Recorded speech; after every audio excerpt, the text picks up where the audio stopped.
Të nderuar pjesëmarrës, ju uroj mirëseardhjen në ekspozitën Paraja rrëfen, 100 vjet jetë dhe ngjarje, Banka e Shqipërisë. Jemi të privilegjuar, por ndihemi gjithashtu dhe shumë të përgjegjshëm që kemi qenë pjesë e këtij plani, e kësaj pune, e cila shënon 2 përvjetor tepër të rëndësishëm, jo vetëm për historinë e institucionit tonë, por edhe për shtetëformimin shqiptar. Kjo ekspozit u ngrit mbi bazën e një pune të gjatë kërkimore, fal edhe koleksionit të pasur të Bankës Shqipërisë, dhe mbi një projekt muzeal i cili shpalos para publikut 100 vite histori të parasë shqiptare dhe bankingut qendror në vendin tonë. Gjejmë rastin të falenderojmë të gjithë bashkëpunëtorët tanë dhe partnerët, pa të cilët kjo ekspozit nuk do t'ishte e mundur. Me shumë kënaqësi, ftojmë guvernatorin e Bankës Shqipërisë, zotin Gen Sejko, për të mbajtur fjalën përshëndetëse dhe për të çelur zyrtarisht ekspozitën. Faleminderit.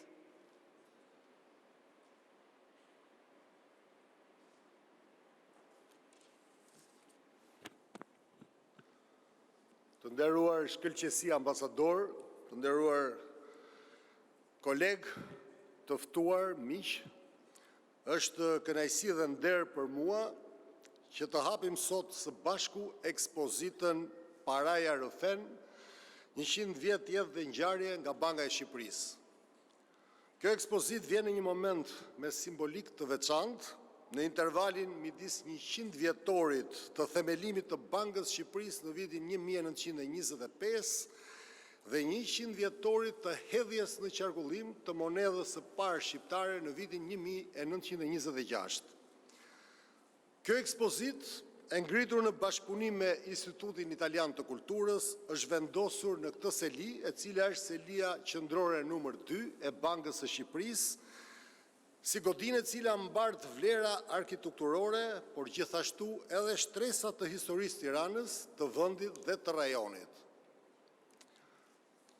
Përmes objekteve, dokumenteve, imazheve, personaliteteve dhe rrëfimeve të paraqitura, ne jemi përpjekur që në këtë ekspozit vizitorit të mos gjejë vetëm historinë institucionale të Bankës Qendrore, por gjithashtu dhe historinë e përditshmërisë së shoqërisë shqiptare, mënyrën si jemi paguar, si kemi kursyer, si kemi përballuar kriza, si kemi rindërtuar ekonomi dhe si kemi aspiruar për stabilitet dhe për një të ardhme të qëndrueshme dhe të parashikueshme.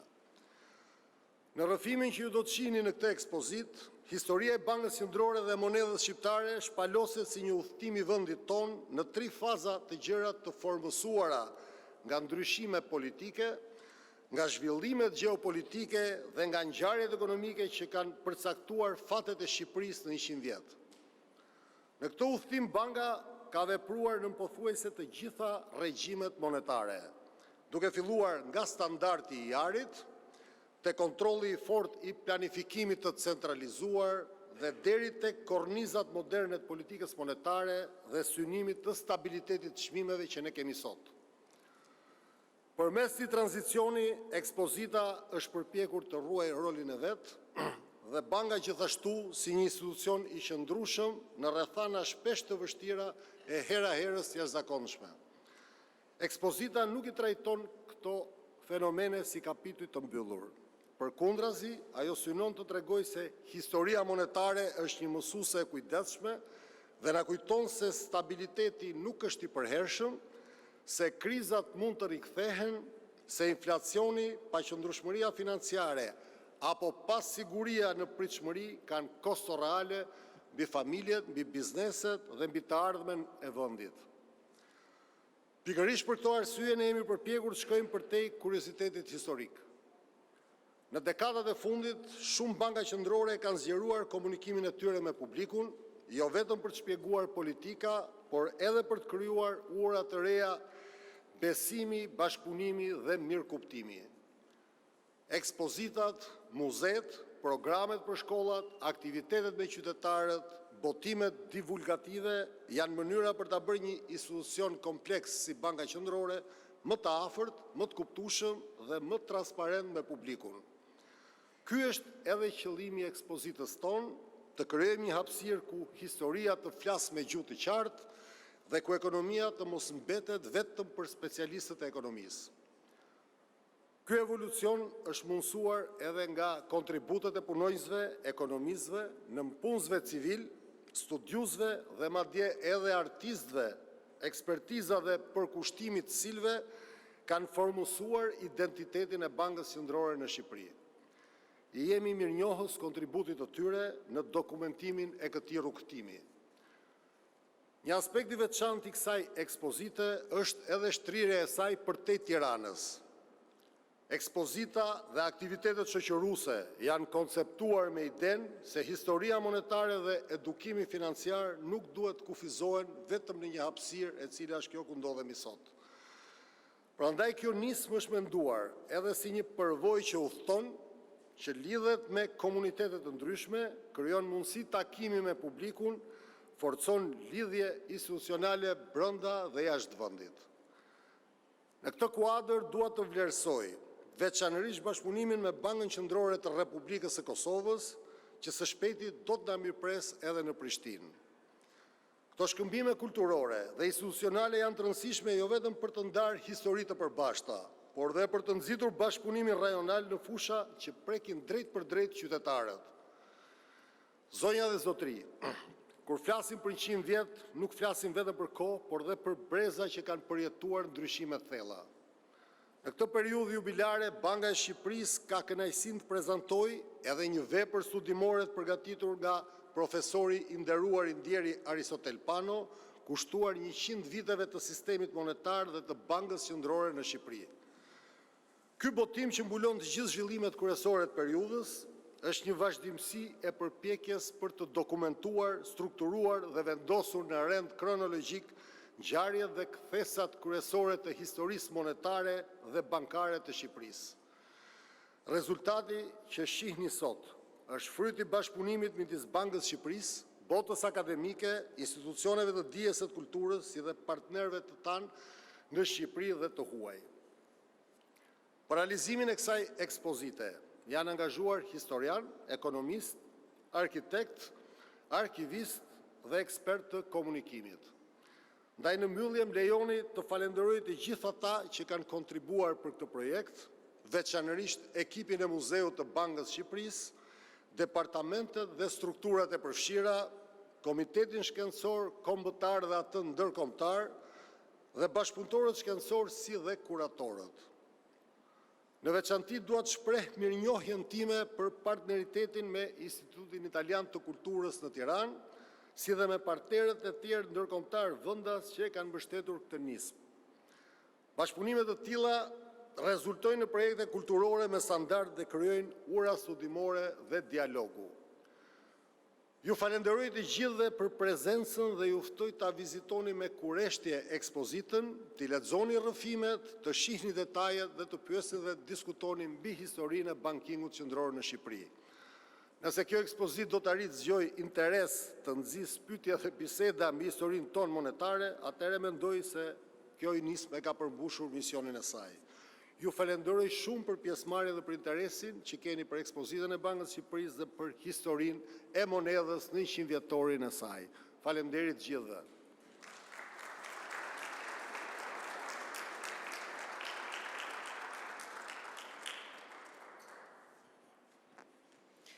Me kënaqësi ftojmë të mbajë një fjalë përshëndetëse për këtë ekspozitë, shkëlqësinë e tij, ambasadorin e Shqipërisë e Italisë në Shqipëri, zotin Marco Alberti.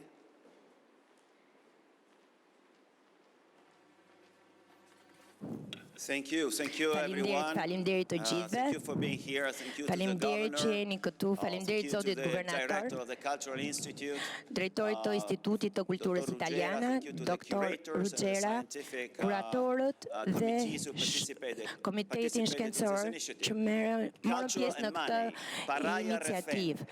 Money talks. Paraja it's particularly Rufen, interesting dhe that money kjo talks through culture today. titull Culture is the interesant real për paran engine e of cila money, and it tregon talks kulturën through the e history. It paras talks dhe about the shkon history of Albania, për te historisë but të also talks Shqipërisë, about por the gjithashtu contribution that Italy për has given this kontributën country, this place. që i paraja i ka dhënë këtij vendi. Këtij vendi dhe kësaj ndërtese të ndërtuar nga një arkitekt italian Gerardo Bosio dhe e cila është rinovuar nga arkitekti italian tjetër Marco Petrescu. Jam veçanërisht i emocionuar sepse guvernatori i parë i kësaj banke ka qenë italian, një bankier italian. Dhe kjo është simbol i lidhjeve dhe miqësisë mes Shqipërisë. Po ky guvernator i parë mbart dhe ka mbiemrin ashtu si dhe unë Alberti. 100 vjet është përvjetor i rëndësishëm për një bankë qendrore. Një shekull gjatë të cilit Banka Qendrore ka shoqëruar rritjen e vendit, duke u përballur me sfidat të ndërlikuara. Presione ekonomike dhe momente transformimi të thellë, të cila në një botë të paqëndrueshme, ruajtja e stabilitetit të çmimeve, administrimi i politikës monetare për të mbështetur rritjen, kontrolli i inflacionit dhe stabilizimi i tregjeve janë detyra shumë të vështira dhe por gjithnjë më të rëndësishme. Mjafton të kujtoj një shembull të bankirit ton qendror, i cili dikur ishte guvernatori i Bankës Qendrore Evropiane. Do të bëjmë gjithçka për të mbrojtur stabilitetin financiar.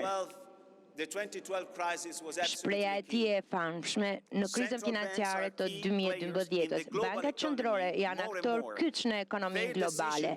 Vendimet e tyre mund të kenë një ndikim të ndjeshëm në jetën e njerëzve. Çdo ditë në jetën e njerëzve. Objektivi final i punës së kryer nga bankat qendrore është mbrojtja dhe promovimi i interesave kombëtar. Dhe brenda këtij kuadri, krijimi i kushteve për mirëqenien e qytetarëve, për të ardhmen e qytetarëve. 100 vite më parë,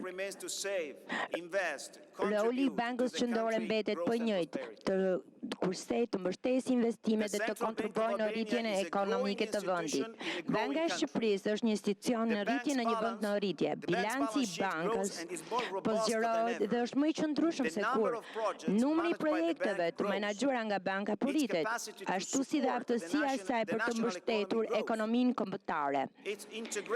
Gjithashtu, integrimi i saj rritet me hyrjen e fundit në sistemin SEPA, një tjetër objektiv thelbësor i arritur fal angazhimit të Bankës Qendrore. Viti 2025, viti i 100 vjetorit, ka pasur një rëndësi të veçantë për Bankën e Shqipërisë, për Italinë dhe për partnershipin tanë, jo vetëm për shkak të sfidave ekonomike të përballuara së bashku, por edhe për arritjet e realizuara. Më lejoni të citoj, në këndvështrimin ekonomik dhe financiar, ekonomia shqiptare ka vijuar të shfaqë qëri pozitive. Aktiviteti ekonomik është zgjeruar me një ritëm të qëndrueshëm. Tregu i punës ka mbetur i fortë dhe inflacioni ka qëndruar në nivele të ulta. Në këtë kontekst, qëndrimi i Bankës Monetare të Bankës Shqipërisë ka qenë i kujdesshëm dhe orientuar drejt stabilitetit, duke synuar të arrijë një ekuilibër të përshtatshëm midis ruajtjes së stabilitetit të çmimeve dhe mbështetjes së rritjes ekonomike të qëndrueshme. Kjo arritje, zoti guvernator, është realizuar faljush dhe ekipit tuaj. Më lejoni të përfundoj, zoti guvernator, me një falënderim të veçantë për ju dhe ekipin tuaj dhe me një inkurajim duke konceptuar Bankën Qendrore si forcë nxitse për zhvillimin e vendit. your partners will be Partnerët tuaj by do të your jenë side pranë jush to help you për develop t'ju a ndihmuar të system zhvilloni një that is sistem both që të jetë si competitive konkurrues and ashtu dhe i qëndrueshëm. competitive and resilient. I qëndrueshëm dhe i konkurrues. Kjo është sfida më e madhe për të gjithë neve. Kjo është sfida për këto kohë aktuale.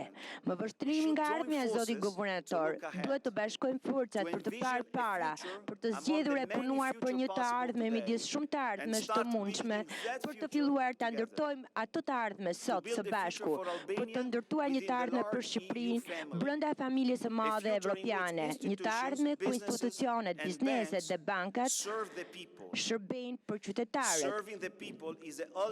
Ky është objektivi përfundimtar që na bashkon dhe na inkurajon të ecim para së bashku. Faleminderit dhe më lejoni t'ju pyes diçka zoti guvernator. So I would like to have these cards, this postcard signed by you as one of the memories of my presence in Albania. Kartë juve si një nga kujtimet për pranimin time në Shqipëri. Faleminderit.